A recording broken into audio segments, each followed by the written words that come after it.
Good Sunday evening, everyone. This is Mitch. Hope you guys have had a fantastic weekend so far. In this evening's video, we're going to continue to break down what looks to be a severe weather outbreak, especially as we get into Tuesday into Wednesday. But we're going to really focus on this video for your Monday and Tuesday threat.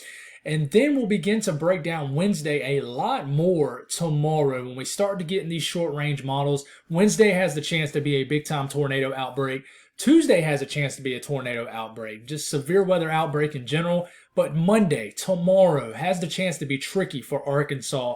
It could overperform. There's a lot of dynamics in place to make this a dangerous situation in places like Arkansas, maybe Oklahoma, and maybe portions of surrounding states tomorrow. So if you guys have not subscribed, definitely consider doing that. Like the video if you like it. Appreciate the amazing support as usual. This is going to be a longer video, and I'm going to try to break this down for you guys as easiest to understand as possible. This is when you start talking about severe weather events out in the middle of the country, it becomes a lot more difficult to explain, especially when you have a dry line associated with this kind of setup. So bear with me, guys. I'm going to try to break it down. If you guys got any questions, please put in the comments, and I'll definitely get to all of them in the morning.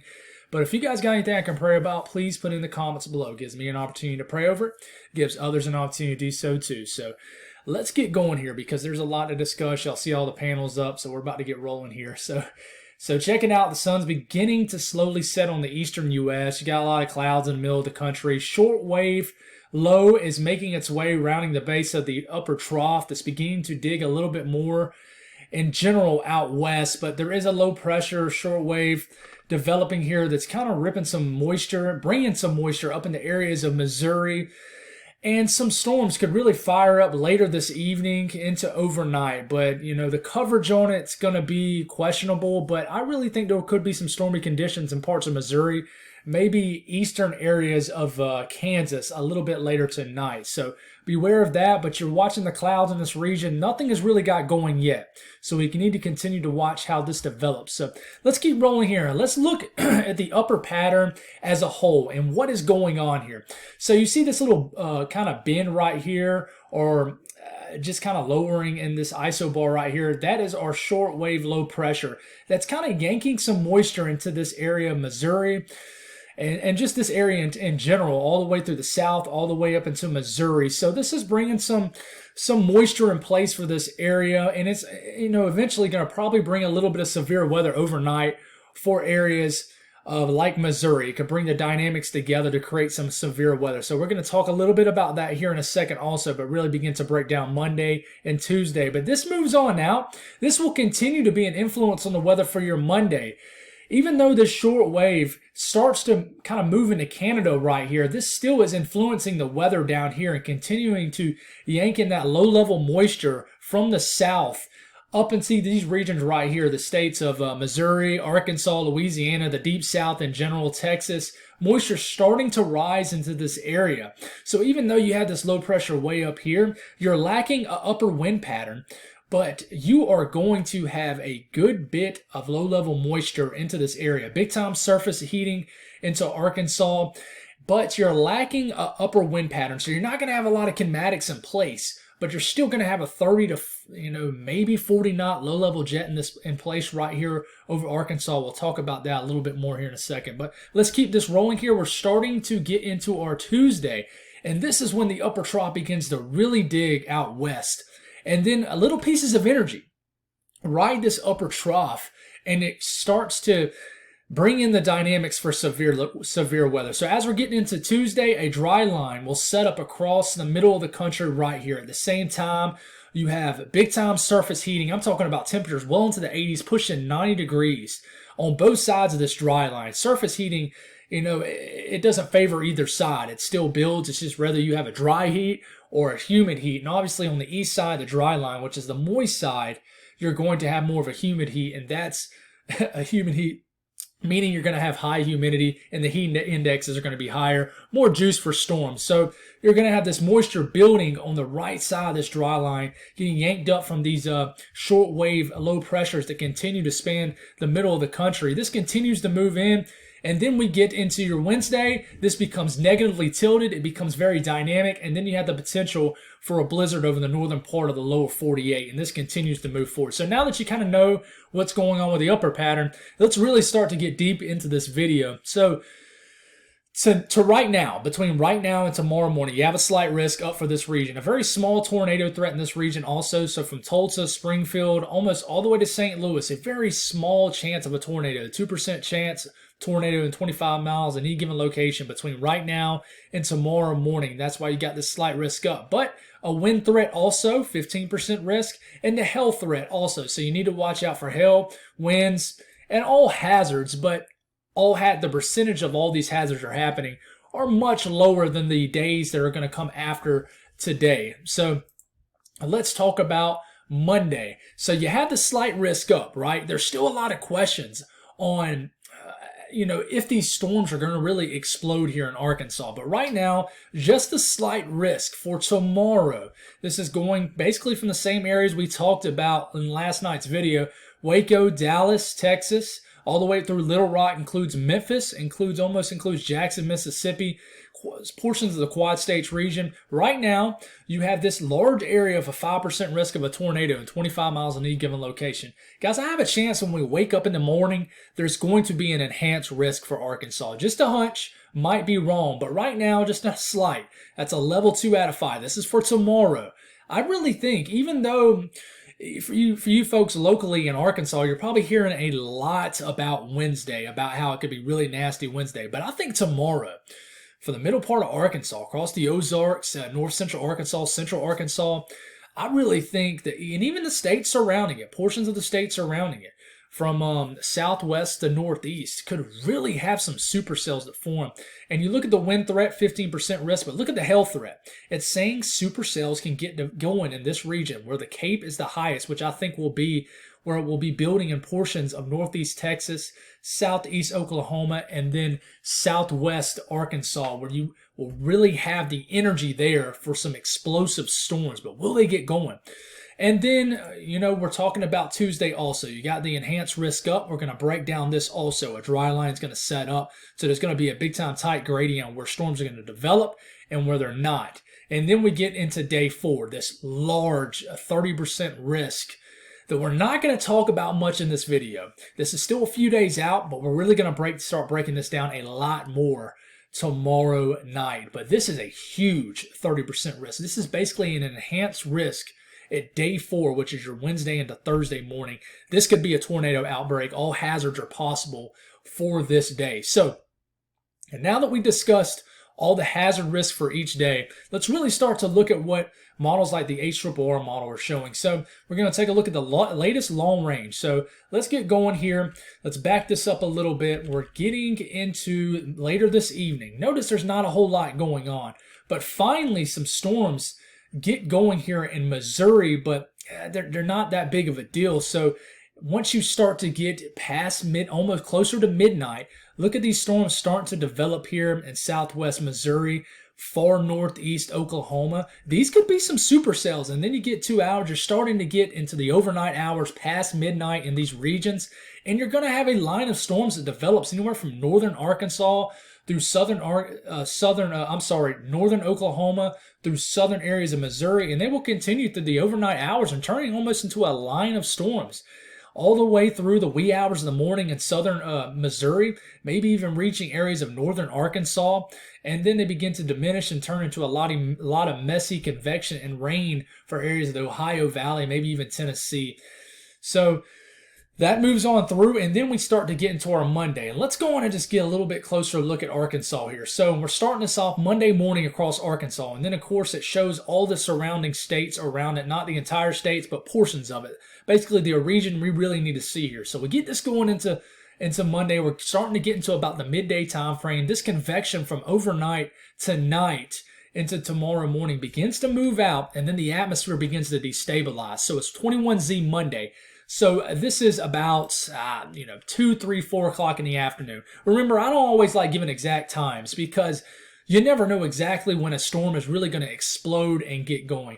Just think of this a range of a 1 to 3 hour time frame. So we start to get to about the 4, 5, 6 p.m. time frame, Arkansas time, and look, all of a sudden, this storm explodes just west of Arkansas, just west of Little Rock, Arkansas, right here in central Arkansas. And this environment right here is supportive for explosive storms. You have the Cape, you have the dew points into the 60s, that low level moisture. You got a lot of surface heating in this region, which is fueling that robust Cape, reaching 2 to 3, 2 to 3,000 joules per kilogram in surface Cape. So you have a lot of storm energy, convective available potential here in place for these explosive storms. So you start to get a little bit deeper into the night, you're starting to lose a little bit of daylight. And look at these supercells firing up, even up into the Ozarks. And we have to watch, because you're going to have a lackluster upper flow, upper wind profile, meaning you're not going to have that low-level dynamics you need, kinematics you need, that low-level jet here. But you're still going to have enough there. And you mix in with that low-level jet, mixed in with these high-end Cape values, you're going to have a chance for tornadoes. So if you're in Arkansas, Little Rock, anybody in Arkansas, especially central Arkansas to north central Arkansas, you're going to have some supercells, I think, tomorrow. And then it gets into the overnight threat, and then it starts to move into the quad regions. But I really think where the slight risk is down here, there's going to be a cap in place. So when you have this intense surface heating in areas like, and what I'm trying to say is basically you see how you have a slight risk all the way into Dallas tomorrow, and then you compare it with this and you're thinking, well, there's no storms that form in Dallas. So why is there a slight risk? It's the potential there. It's the ingredients just sitting there waiting to explode, but you have a cap in place. A cap, and I'm going to show you an example of what that is, because you don't really worry about it in the southeast, and that's what we've been talking about severe weather wise lately. A cap is basically warm air aloft. It's almost like a warm nose, but in the warm season. It's a warm nose like in severe weather season. And what happens there is you really need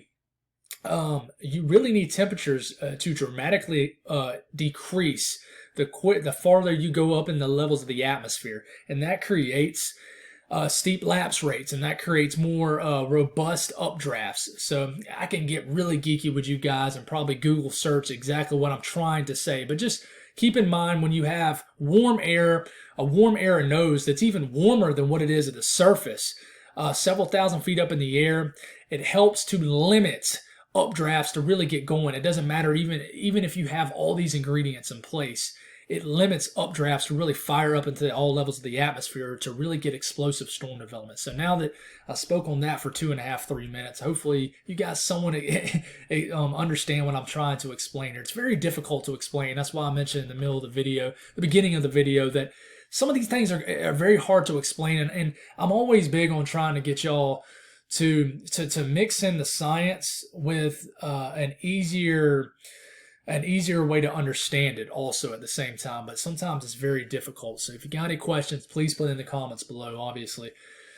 But getting into Monday morning, we're starting this Monday morning, and look at the low-level moisture. When I say low-level moisture, I'm always talking about these dew points at the surface. You got dew points climbing to the 60s, so you're going to get this humid air that starts to build in that creates Cape, that helps to create Cape, the thermodynamics needed for a lot of big-time Cape potential. So you're starting to get into the midday time frame. You're getting into the evening, overnight range, and you have plenty of low-level moisture. Dew points well into the 60s, climbing all the way into the Quad States region, all the way into southern Illinois. Next thing you look at in this region, is a surface heating. So these are potential high temperatures in the middle of the afternoon in Arkansas, in this region, reaching into the, Dallas-Fort Worth could get into the upper 80s tomorrow. But look all the way into Arkansas, temperatures climbing into the low to mid 80s. So you have a lot of thermodynamics needed, which is your high-end surface temperatures and your high-end low-level moisture that you need. So we'll continue to go to the next tab. What other kind of ingredients do you have? Well, look at the Cape in place. Right around when these storms could really explode, you have Cape values well over 3,000 joules per kilogram surface Cape. So you got energy just sitting there waiting to pop off. And in fact, it does. You go to the next panel and you see these little holes in the Cape right here. That is when the storms develop. And obviously when you get storm development, it rains, it cools down the atmosphere, it stabilizes the atmosphere. But incredible to see. And you can see where these storms explode and eat up that energy. Just think of these storms as is like a dinosaur or something, and they need the convective energy to feed off of to really feast. So that's a terrible comparison, but you guys get what I'm saying here. So let's keep going here.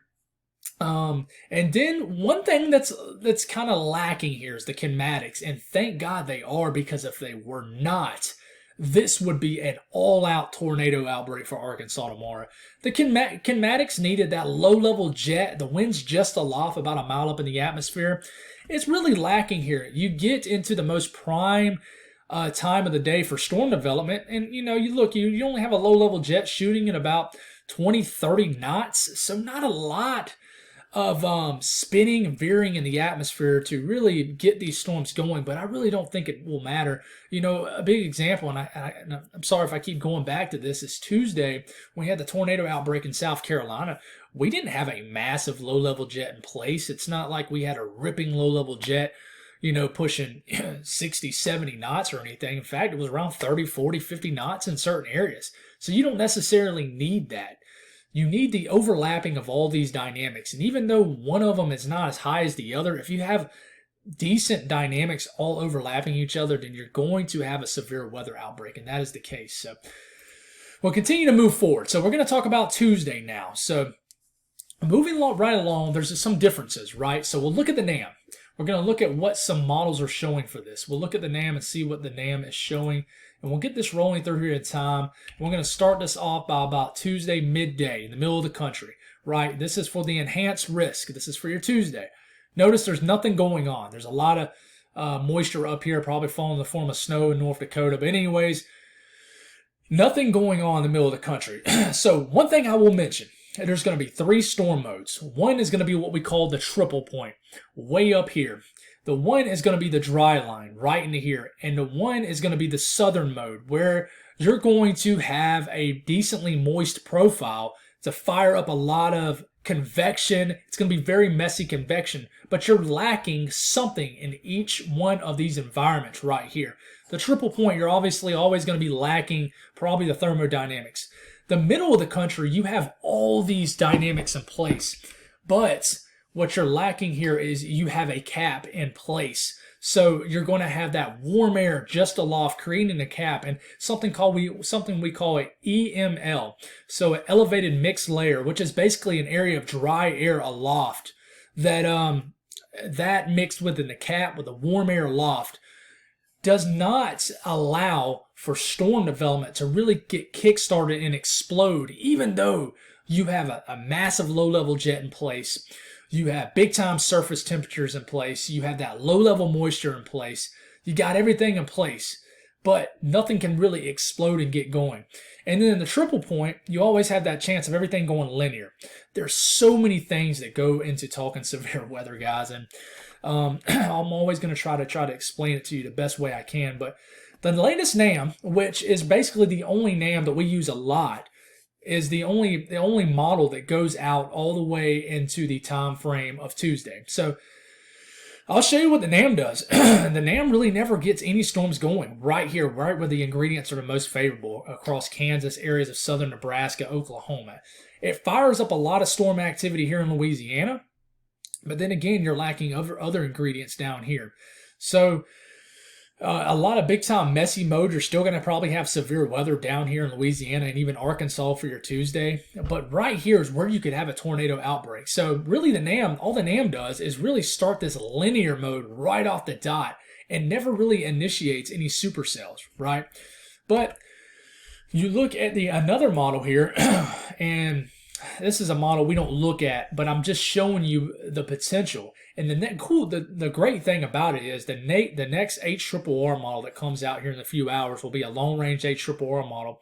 So it'll go all the way out, and it covers the entire day of Tuesday. So we'll get to see what a very reliable model in the HRRR model shows for our Tuesday. So getting going here, I'm sorry for coughing, guys. I've been talking for about 20 minutes straight, so my voice is starting to get kind of dry here. But we're getting going here in time. Tuesday. So this model, the WRF model, which isn't a model, a very reliable model. It doesn't really have a great track record. It hasn't been around a ton of time yet to really know if it does have a track record. Nobody really looks at it, but it shows the potential here. We'll start this off in the middle of the day, Tuesday. We're getting into the early afternoon hours in the middle of the country, then bang.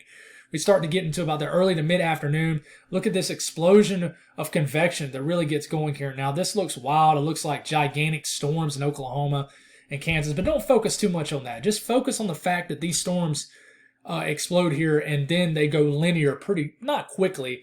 They will probably be supercellular in nature, probably for several hours. But if something like this model was to happen, you would have an all-out tornado outbreak, and it could get dangerous very quickly in these regions. I mean, even shows supercells into Iowa. And then you'll have a big messy convection set up overnight. This will go linear and could be dangerous. So it shows the potential on this model for things to really explode and get going. So it's definitely something we have to watch out here. But I'll show you what this dry line looks like. So these are dew points, right? So this is for about the early to middle of the afternoon for this region. We're going to just take a look at the Euro. You see these dew points in the 60s right here, building all the way up into the triple point, which is in Iowa, almost all the way into areas of South Dakota, right? Dew points in the 60s right here. You go 10, 20 miles in another direction. Say if you're right on this gradient right here, you got dew points in the 40s and 30s.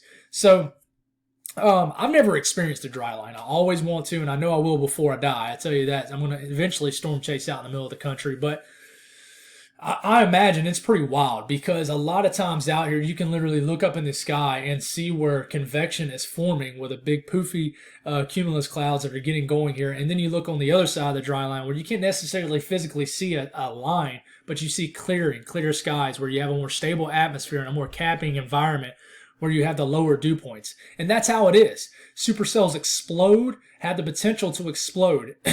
So with a cap in place, if you're a big severe weather fan, which if you're a storm chaser, the Midwest is always the best place to storm chase because one, it's not heavily populated. Two, no trees hardly.